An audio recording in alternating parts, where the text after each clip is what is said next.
Hello दोस्त, RRB NTPC CBT 1 का revise result में बंगलोर को दोबारा से एक बार एनालिसिस। रिजल्ट तो आपने देख ही लिया होगा। वैकेंसी कितने ही, कटअप कितना कम गया, कैंडिडेट कितने हैं। हालांकि एक्चुअल कैंडिडेट आपको यहाँ नहीं दिखेगा, यहाँ केवल लेवल वाइज लिस्ट से कैंडिडेट कितने क्वालिफाई किए हैं उसकी बात हो रही है एक्चुअल, क्योंकि एक कैंडिडेट का रोल नंबर एक बार में दिखा रहा है, इसलिए हम तो टोटल एक ही काउंट कर सकते हैं। बाकी आरआरबी ने इतना चालाकी किया है कि किसी को पता ही नहीं है कि लेवल 4 में कितने हैं, 5 में कितने हैं, 6 में कितने हैं। हाँ, 6 का एक पता चल रहा है कि लेवल 6 में इतना ही कैंडिडेट है। तो क्या लो कंपटीशन किसका होगा? तो मैं बिना देरी किए हुए बता दूं, स्टेशन कंट्रोलर। क्यों, वीडियो में बाद में बात करेंगे। हाई कंपटीशन किसका होगा? तो ऐसे पोस्ट का जिसमें सीबीएटी नहीं है और टाइपिंग टेस्ट नहीं है, इसमें हाई कंपटीशन होगा। कैसे, हम वीडियो में आगे बात करेंगे। सीबीटी 2 के बाद क्या प्रोसेस होगा उसके बाद बताएंगे, किसका रिजल्ट पहले आएगा, कौन सा स्टेप पहला होगा, ये करेंगे। लेकिन उससे पहले जो हम एनालिसिस यहाँ करने वाले हैं बंगलोर का, उसके लिए मैं बता दूँ कि हमने जो अपना वो बनाया है, 1 मिनट यहाँ से आपको लेके दे आऊँगा। मैं अपने वेबसाइट पे लेके आऊँगा, वेबसाइट पे जिस पे हमने सारा डाटा आपके लिए पब्लिश कर दिया है पब्लिक में। तो इस चीज़ को हम थोड़ा सा कहेंगे कि यहाँ से आप देखेंगे तो हर आरआरबी का मिल जाएगा।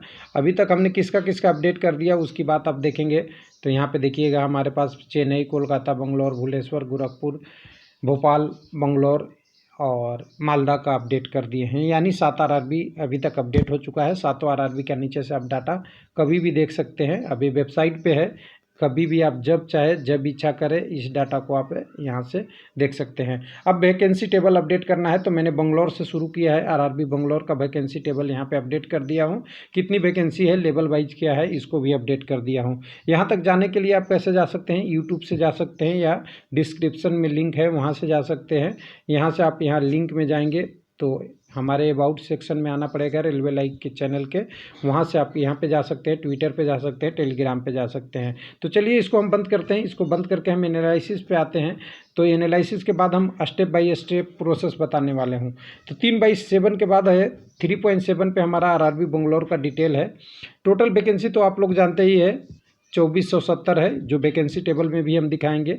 कितने कैंडिडेट पहले क्वालिफाई किए थे? बहुत कम कैंडिडेट इन्होंने क्वालिफाई कराया था, 27,888। अभी 49,553 वर्चुअल कैंडिडेट हैं। वर्चुअल कह सकते हैं, एक्चुअल क्यों नहीं कह रहा हूँ मैं, ये आप समझिएगा। एक अच्छे कैंडिडेट हैं तो एक्चुअल अभी नहीं समझ पाएंगे। एक्चुअल इसलिए कि वर्चुअल इतने नंबर रोल नंबर है, यानी रिजल्ट में इतने नंबर रोल नंबर है, जिसको आपने यूनिक कैंडिडेट कहा था। यूनिक कैंडिडेट इतने हैं, लेकिन हुआ क्या है एक्चुअल में। अगर एक्चुअल की बात कीजिएगा तो मैं एक्चुअल के लिए हाईलाइट आपको बता दूं। एक्चुअल रिजल्ट कैसे बनाया गया है? लेवल 5, लेवल 4, लेवल 6 इधर से, और इसके बाद लेवल 4 तो छोड़ ही दीजिए, सभी में लेवल 3 नहीं। लेवल 4 केवल कोलकाता और एक आधा आरआरबी में होगा। लेवल 2, लेवल 6 में कैंडिडेट 20 गुना है, ध्यान दीजिएगा। लेवल 5 में अगर कैंडिडेट 20 गुना है तो 20 गुना तो ही है, प्लस में वो भी कैंडिडेट हैं जो लेवल 5 के लिए क्वालिफाई किए हैं, केवल लेवल 5 का। यानी यहाँ पे 20 से 30-40 गुना तक कैंडिडेट हैं, ध्यान दीजिएगा। लेकिन यहाँ पे वर्चुअल में केवल 20 ही गुना दिखेगा। लेवल 3 में क्या है, यहाँ से तो 40 गुना ये जो कैंडिडेट लेवल 5 में है लगभग वो तो ही हैं, साथ में इसमें 10-20 गुना और ऐड हो गए हैं, क्योंकि एक से मल्टीपल पोस्ट अप्लाई हो रहा है। तो यहाँ पे एक्चुअल में जो होंगे, यहाँ पे 60 गुना कैंडिडेट होंगे। और उसी तरह लेवल 2 की बात करेंगे तो यहाँ पे 60 गुना तो ही है, 60 गुना के बाद भी 20 या प्लस 30 गुना और हैं, यानी 80 से 100 गुना तक यहाँ पे कैंडिडेट अवेलेबल हैं। यानी एक पोस्ट पे 100 कैंडिडेट अभी भी है, जिसमें लेवल 2 में। तो आपको बताना पड़ेगा किसी को कि कंपटीशन किस पोस्ट का होगा ज़्यादा, तो आप कह दीजिएगा कि लेवल 2 का कंपटीशन सबसे ज़्यादा होगा, लेवल 6 का कंपटीशन सबसे कम होगा। किसी को संकोच नहीं है। फिर भी इसके अलावा भी एक बेनिफिट है लेवल 6 का, वो मैं यहाँ पे एक्सप्लोर कर दूँ। लेवल 6 में क्या है, मैक्सिमम पोस्ट स्टेशन कंट्रोलर की है, मैक्सिमम की बात कर रहा हूँ। कमर्शियल अप्रेंटिस छोड़ दीजिए, 286 पोस्ट छोड़ के सारा लेवल 6 में पोस्टें स्टेशन कंट्रोलर की है। और स्टेशन कंट्रोलर में 8 गुना कैंडिडेट जाने हैं, यानी अगर बता दूँ 20 डिवाइडेड बाई 8, मैथ तो आता ही है आपको, 2.5 हर वैकेंसी, यानी एक वैकेंसी पे 2.5 कैंडिडेट यहाँ पे फाइट करता हुआ नज़र आएगा मात्र। जबकि अगर आप देखेंगे लेवल 2 में कुछ पोस्टों का टाइपिस्ट है, टाइपिंग है, किसी में नहीं है। अगर दोनों को अलग अलग भी कर ले तो एवरेज 100 से अगर कम भी कर लेंगे तो कम से कम एक पोस्ट पे 50 लोग फाइट कर रहा है। तो कंपटीशन किसका ज़्यादा है? लेवल 2 का। अब लेवल 5 और 2 में क्या बचने का तरीका है मैं बता दूं। लेवल 5 की ज़्यादा पोस्ट है और लेवल 2 में एक बचने का ज़्यादा कैंडिडेट हैं, लेकिन CBT 2 में कैसा स्ट्रेटजी बनाना है उसके लिए मैं थोड़ा सा बात कर दूं। CBT 2 के लिए तो CBT 2 में आपको कैसे तैयारी करना है मैं बता देता हूं, थोड़ा सा आपको ध्यान से देखने की ज़रूरत है। CBT 2 में आपको सबसे ज़्यादा फोकस उस पोस्ट पे करना है जो पोस्ट में CBAT हो और टाइपिंग टेस्ट हो। अब यहाँ CBAT और टाइपिंग टेस्ट रहेगा तो क्या इसका बेनिफिट है पता है? यहाँ पे 8 गुना कैंडिडेट जाने हैं तो CBT 2 का स्कोर यहाँ पे कम हो जाएगा। क्या होगा? कम होगा। तो यहाँ टाइपिंग टेस्ट अच्छा कर दिए आपने, CBAT अच्छा कर दिए, हालांकि स्कोर दोनों का जुड़ेगा, आपका CBT 2 का भी जुड़ेगा और टाइपिंग टेस्ट का भी जुड़ेगा।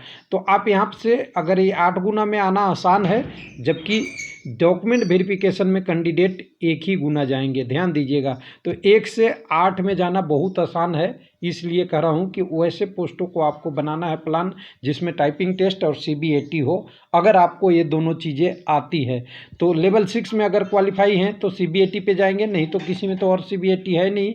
अगर टाइपिंग टेस्ट वाले पोस्ट में जाना है तो आपको क्या करना पड़ेगा? आपको इसके लिए स्पीड बढ़ानी पड़ेगी, हिंदी इंग्लिश आपको टाइपिंग टेस्ट करना पड़ेगा। अब यहाँ पे होता है कि रिजल्ट कैसे आएगा, तो थोड़ा सा ये बंगलौर का एनालिसिस कर लूँ उसके बाद बता दूं मैं। तो यहाँ पे बंगलौर में आप देखिएगा टोटल लेवल वाइज कैंडिडेट दिखाने के लिए कितने हैं। लेवल 6 में 17,986 है, जिसकी वैकेंसी करीब करीब 899 कुछ ऐसा वैकेंसी है उसके अगेंस्ट। लेवल 5 में 817 वैकेंसी के आसपास है, मैं दिखाऊंगा नीचे। तो यहाँ पे 16,328 कैंडिडेट हैं वर्चुअल में। लेवल 3 में कितने कैंडिडेट हैं? तो 10,188। और लेवल 2 में कितने हैं? 4,851। और यहाँ पे देखेंगे वैकेंसी टेबल में तो देखिए लेवल 2 में 899 पोस्ट है, लेवल 6 में सॉरी, और लेवल 5 के टोटल अगर समरी में आए तो मैं समरी एक बार बना लिया हूँ। पूरी समरी में 817 वैकेंसी है और लेवल 3 की वैकेंसी 509 है और लेवल 2 की वैकेंसी टोटल अगर देखेंगे तो 1 मिनट, टोटल अगर देखेंगे तो 245, मात्र 245 है।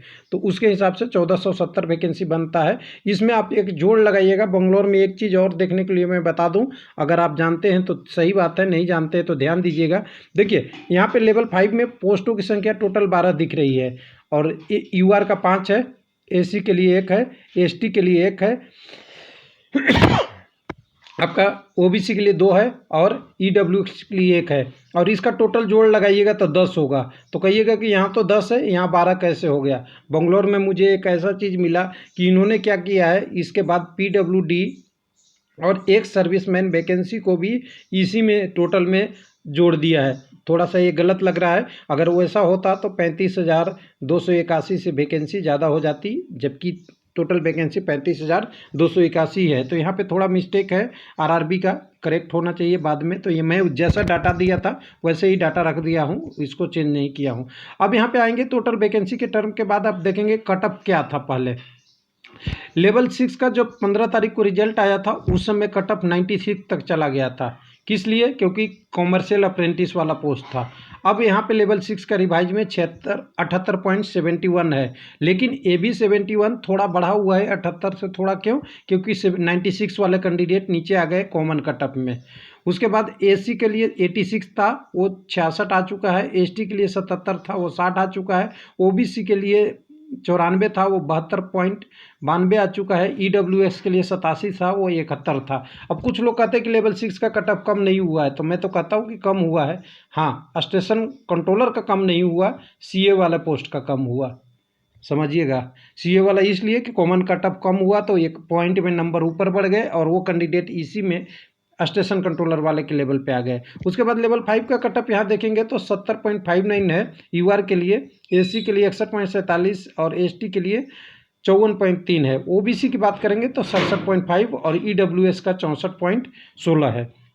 उसके बाद लेवल 3 में देखेंगे तो 72.83 है यूआर का, एसी के लिए 61.39 है, एसटी के लिए 54.26 है, ओबीसी के लिए 67.25 है और ईडब्ल्यूएस के लिए 63.31 है।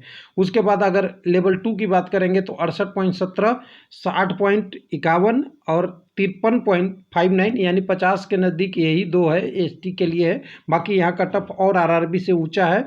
उसके बाद ओबीसी में देखेंगे तो 66.69 और 61.65 ये बंगलौर का कट ऑफ है। जो कह सकते हैं इलाहाबाद के बाद दूसरा आरआरबी है जिसमें इसमें भी कट ऑफ अच्छा खासा अभी भी हाई है। रिवाइज रिजल्ट होने के बाद भी बंगलौर में cut off higher level side में है। हालांकि कई सारे आरआरबी में ये ईडब्ल्यूएस का कट ऑफ बहुत कम हो गया था, यहाँ भी ईडब्ल्यूएस का कट ऑफ अभी भी नहीं कम ज़्यादा हुआ है। तो ये था पूरा डिटेल बंगलौर का। तो अब बात कर लेते हैं कि स्टेप बाय स्टेप एग्ज़ाम कैसे होगा। अब एग्ज़ाम का ध्यान से देखिएगा, पूरी लोगों को मैं क्लियर कर दूं। एक मिनट, यहाँ से मार्कर थोड़ा सा चेंज करता हूँ मैं आपको समझाने के लिए कलर सही। यहाँ पे देखिए CBT 2 मई 2022 में प्रस्तावित है लेवल 6 का। अब लोगों का क्वेरी आता है कि 5 का कब होगा, 4 का कब होगा, 3 का कब होगा, 2 का कब होगा। देखिए ये डेट फिक्स है। अगर मई में आपका लेवल 6 हो गया तो उसके थोड़े दिन बाद हो सकता है 5 दिन का गैप हो, 10 दिन का गैप हो, 15 दिन का गैप हो, या हो सकता है 2-4 दिन का भी गैप हो। गैप रहेगा इतना कि एक कैंडिडेट एक शहर से दूसरे शहर जा सकता है अगर एग्ज़ाम सिटी चेंज हुआ तो। ध्यान दीजिएगा, कुछ लोग कह रहे थे कि मेरा एक ही सिटी में दिलवा दो, तो ऐसा इन्होंने नहीं किया है। क्योंकि पिछली जब एग्ज़ाम हुआ था तो लोगों ने क्वेरी किया था कि मेरा लेवल 2 का कहीं और हो गया, लेवल 1 का कब हो गया। तो वो आपको एग्ज़ाम सेंटर के और सिटी के अनुसार से गैप को देख के किया जाएगा। कब तक चलेगा तो मैं बता दूं कि आपकी जुलाई में प्रस्तावित है ग्रुप डी का। ग्रुप डी इससे पहले हो जाएगा, यानी मई और जून मंथ आपके पास 2 मंथ है जिसमें आपका एग्ज़ाम लेवल CBT 2 के सभी लेवल एग्ज़ाम कंप्लीट हो जाएंगे। ये प्रस्तावित के अनुसार है, रेलवे में डेट जो दिया है उसके अनुसार है। मेरा एक्सपेक्टेशन ये नहीं है, मेरा एक्सपेक्टेशन ये है कि मई में अगर शुरू होता है एग्ज़ाम किसका, लेवल 6 का, तो जून तक आपका एग्ज़ाम ख़त्म हो जाएगा। जुलाई में नहीं जाना चाहिए अगर टाइम से पूरा हो गया तो ये तो रहा CBT 2 का। अब कुछ लोग कहते हैं CBT 2 का भी लेवल वाइज रिजल्ट होगा। लेवल वाइज रिजल्ट होगा, बिल्कुल होगा। और यहाँ पे पोस्ट प्रायोरिटी भी आपके देखे जाएंगे।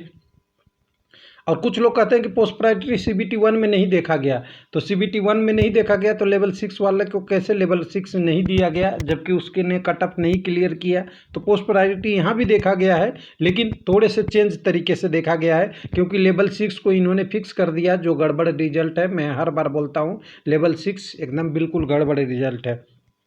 अब होगा क्या, CBT 2 के बाद लेवल 6 होगा। लेवल 6 के बाद 2 चीज़ है इसमें एग्ज़ाम की प्रोसेस होनी है।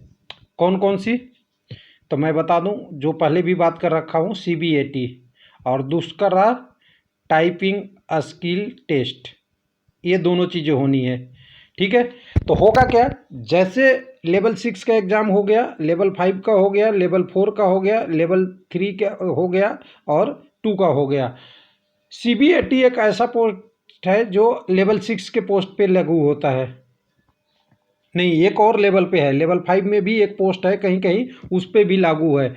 तो CBAT तो 2 बार नहीं होगा, ध्यान दीजिएगा, 2 बार नहीं होगा। तो किस लेवल 5 और लेवल 6 की जब रिजल्ट होगी तब CBAT का रिजल्ट आएगा। और CBAT में उन सभी लोगों को चुना जाएगा, ध्यान दीजिएगा, सभी लोगों को चुना जाएगा जिन्होंने CBAT 1 में क्वालिफाई किया है। किसके लिए, CBT 1 में क्वालिफाई किया है लेवल 6 के लिए, सभी का। चाहे आपको जाना है या नहीं जाना है। अब कुछ लोग कहते हैं कि यहाँ तो मेरा मेडिकल A2 नहीं है, तो मैं क्या करूँ। तो आप इस एग्ज़ाम को दो तरीके से डील कर सकते हैं। एक तो आप फेल हो सकते हैं या स्किप कर सकते हैं, दो तरीका है। अगर आपकी A2 मेडिकल नहीं है तो आप CBAT को भूल जाइए। तभी बोलेंगे कि इस पे प्रभाव क्या पड़ेगा। तो लेवल 6 में देखिए क्या होगा। CBAT की लेवल 6 में अगर आपने क्वालिफाई किया है, ओनली लेवल 6 की बात कर रहा हूँ, तो CBAT में अगर फेल हो जाते हैं तो इसके अलावा स्टेशन मास्टर के पास जो पोस्टें बनती है वो गिनती की बनती है 226, 228, 230 पूरे एक ही RRB में। और एक RRB में बनता है 5, 10, 20, 25। अब 5, 10, 25 में आप आएंगे कि नहीं आएंगे मैं गारंटी नहीं लेता। यानी अगर आपने लेवल 6 के लिए भरा है तो CBAT आपको समझना पड़ेगा कि आपको क्या करना है। अब कहते हैं कि 6 के साथ मैं 5 भी क्वालिफाई हूँ, 4 भी हूँ, 3 भी हूँ, 2 भी हूँ, तब तो आपके पास बहुत ऑप्शन बन जाएंगे। यानी लेवल 6 से 5 में भी जा सकते हैं, 4 में भी जा सकते हैं, 3 में भी जा सकते हैं। यानी CBAT आपने स्किप कर दिया तो आप कहीं भी जिसमें सूटेबल होंगे उस पोस्ट के लिए अप्लाई हो जाएगा। यानी आपकी मेडिकल A2 नहीं है और आप अगर और कैटेगरियों में पास हैं 5 लेवल में, 5, 4, 3, 2 में से, तो आप उस पे ज़्यादा फोकस करें। किस पे, जिस पे आपको क्वालिफाई करना है। उसी तरह टाइपिंग स्किल टेस्ट में आपकी मेडिकल भी और आपकी टाइपिंग स्किल नहीं आता है तो आपको उन पोस्टों को क्वालिफाई करने की कोशिश करनी चाहिए जिसमें ये टाइपिंग टेस्ट नहीं है। और टाइपिंग टेस्ट इसलिए नहीं है, मैं कहूँगा कि अगर ऐसा करते हैं तो आपके पास, वीडियो में मैंने शुरू में बताया था, आपके पास रिस्क फैक्टर बढ़ जाएगा। आपको एक कैंडिडेट में एक में क्वालिफाई करेगा पड़ेगा और अगर टाइपिंग टेस्ट में जाते हैं तो 8 कैंडिडेटों में आपको मौका मिलेगा। यानी यहाँ ऑप्शन ज़्यादा है टाइपिंग टेस्ट में। और यहाँ पे क्या है, तो सबसे बड़ी सिंपल सी बात है कि CBT 2 के बाद किसका रिजल्ट आएगा, टाइपिंग स्किल टेस्ट के लिए या CBAT के लिए। सबसे पहले ज़्यादा चांस है CBAT भी उसी समय पहले हो जाएगा, उसके बाद टाइपिंग स्किल टेस्ट होगा। तब इसके बाद जो बच जाएगा, यानी CBAT का जब रिजल्ट आएगा तब तक क्या होगा मैं बता दूं एक बार। तब तक जिसमें टाइपिंग टेस्ट नहीं है और CBAT नहीं है, यानी एप्टीट्यूड टेस्ट नहीं है या कह सकते हैं साइको टेस्ट नहीं है और टाइपिंग नहीं है, उस पोस्टों का रिजल्ट होल्ड रहेगा। क्या रहेगा, होल्ड रहेगा। उनकी रिजल्ट कोई डिक्लेयर नहीं होगी, वो रुका हुआ रहेगा, रोक के रखा जाएगा। और जब CBAT का पहले रिजल्ट डिक्लेयर हो जाएगा, इसमें जो कैंडिडेट अप्लीकेबल थे, जो क्वालिफाई कर दिए, उनकी सारी रिजल्ट बन जाएगी।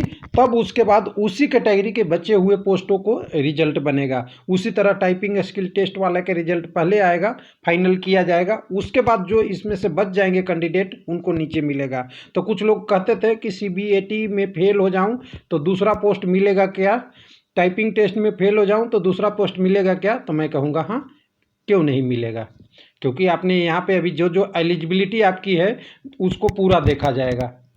तो क्लियर हो गया, आपको ये प्रश्न करने की ज़रूरत दोबारा नहीं पड़ेगी इस पर। अब तीसरी चीज़ें, इसके बाद आपकी आती है, जो सब कुछ हो गया, CBAT भी हो गया, क्या हो गया ध्यान दीजिएगा, CBAT का भी रिजल्ट आ गया, फिर आपकी टाइपिंग टेस्ट का भी रिजल्ट आ गया। और ये रिजल्ट कितनी आएगी, और बाकी जो पोस्टें बचे हुए हैं जिसमें कोई और टेस्ट नहीं है उनका भी रिजल्ट आ गया।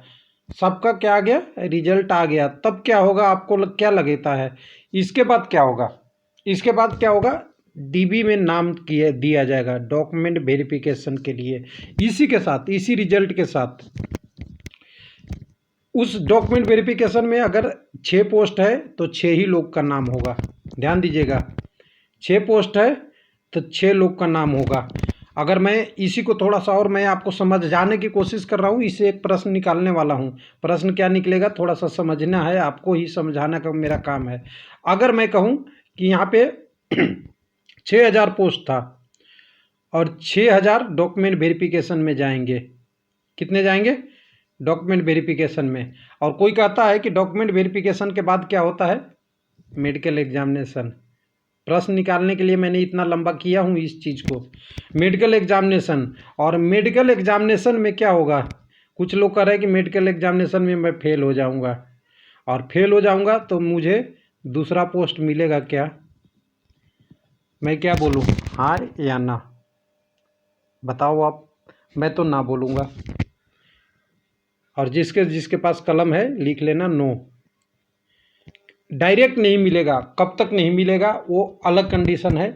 0.2% या 3% छोड़ दीजिए। कई बार क्या होता है, अपवाद चीज़ें चलती है। अपवाद के कारण हो सकता है आरआरबी की गलती, मिस्टेक, मेडिकल स्टैंडर्ड या कोई और चीज़ें होगा, वो सब चीज़ें हम भूल देते हैं। हम 99.9% या 99.7% की बात कर रहे हैं। क्यों नहीं मिलेगा मैं बोलूँ आपको। पहले ही तो बताया मैंने कि डॉक्यूमेंट वेरिफिकेशन में 6 पोस्ट है और 6 लोग जाएगा। और आप कह रहे हैं कि मैं मेडिकल फेल हो गया तो मुझे एक पोस्ट मिलेगा। क्या मिलेगा? एक पोस्ट मिलेगा। तो मैं कहूँ कि ये 6 में से जो 5वां और कैंडिडेट थे उनको कह देगा कि मैं आपको जॉब नहीं दूंगा, घर बाहर जाओ, जबकि वो मेडिकल फिट है। तो आप कहिएगा नहीं। और 5 में से आप भी एक हो सकते हैं। तो आप कहिएगा कि यार मैं तो फिट था, सब कुछ था, मुझे जॉब क्यों नहीं दिया? तो आपको क्या लगता है, मिलेगा या नहीं मिलेगा? ज़रूर आंसर करके बताइएगा। यानी मैं कह दूं कि इसलिए नहीं मिलेगा कि वो जो 6 कैंडिडेट पास हुए हैं, जो डॉक्यूमेंट वेरिफिकेशन में गए हैं, वो सब एलिजिबल कैंडिडेट हैं और हर पोस्ट के लिए एक दावेदारी करके गए हैं, अपना क्वालिफाई करके गए हैं। अगर उनको पोस्ट नहीं मिलेगा तो आपको कैसे मिलेगा फेल होने पे दूसरे में? यानी आप कहिएगा कि लेवल 6 में फेल हो गया तो 5 में दे दो, तो 5 में भी तो 6 ही कैंडिडेट हैं। फिर 4 में दे दो तो 4 में भी तो 6 ही कैंडिडेट हैं। और उसी तरह 3 में दे दो, यहाँ भी 6 ही है। और 2 में कितने हैं? 6 ही है। यानी डॉक्यूमेंट वेरिफिकेशन की जब रिजल्ट बनती है तो आपको बताया गया है कि एक पोस्ट के अगेंस्ट एक ही कैंडिडेट जाएगा। किसने के लिए? चाहे लेवल 2 हो, चाहे लेवल 3 हो, सॉरी, चाहे लेवल 5 हो, चाहे कुछ हो। यानी टोटल कंडीशन में जितने कैंडिडेट हैं उतना ही पोस्ट में क्वालिफाई किए हैं। तो जो लोग फेल हो गए उनको कैसे देगा? किसी को घर भेज के? कुछ लोग का एक और सवाल आएगा कि कुछ पोस्टें तो खाली रह जाएगा और लोग नहीं ज्वाइन करेंगे या डॉक्यूमेंट वेरिफिकेशन नहीं करेंगे या मेडिकल एग्जामिनेशन नहीं देंगे। तो उसके लिए होती है दोस्त मेरिट इंडेक्स या मेरिट नंबर या मेरिट सीरियल नंबर अलग अलग बनती है। ये मेरिट भी रेलवे की डायरी में मेंटेन होती है। अगर किसी को दे दिया तो या तो रूल चेंज करना पड़ेगा या पूरी प्रोसेस चेंज करनी पड़ेगी, जिसकी अप्रूवल नहीं मिलती है।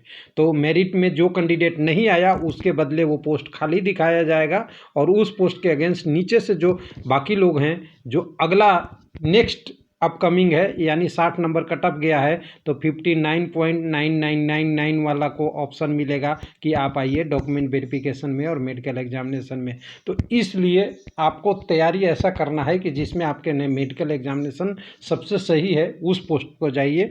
अगर 99.9 नहीं मिलता है और किसी को 0.1% मिल जाता है, किसी रेलवे की गलती से या रूल की करप्शन से या बहुत गलत तरीके से, तो लोग कहते हैं कि किसी को पोस्ट मिला है। तो ये चीज़ें भूल जाइए, गलत चीज़ पे आप नहीं जाइए, आप फिटनेस पे जाइए। मैं उम्मीद करता हूँ कि आप समझेंगे मेरी बातों को, भावनाओं को, तभी सफल होंगे। थैंक यू, धन्यवाद।